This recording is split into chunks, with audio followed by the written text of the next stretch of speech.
आदिदेव नमस्तुभ्यं प्रसीद मम भास्कर।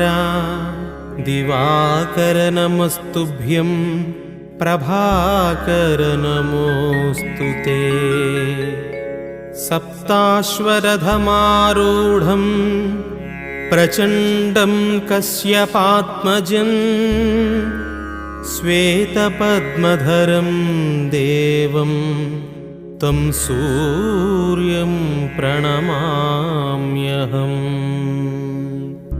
लोहितं रथमारूढं सर्वलोकपितामहं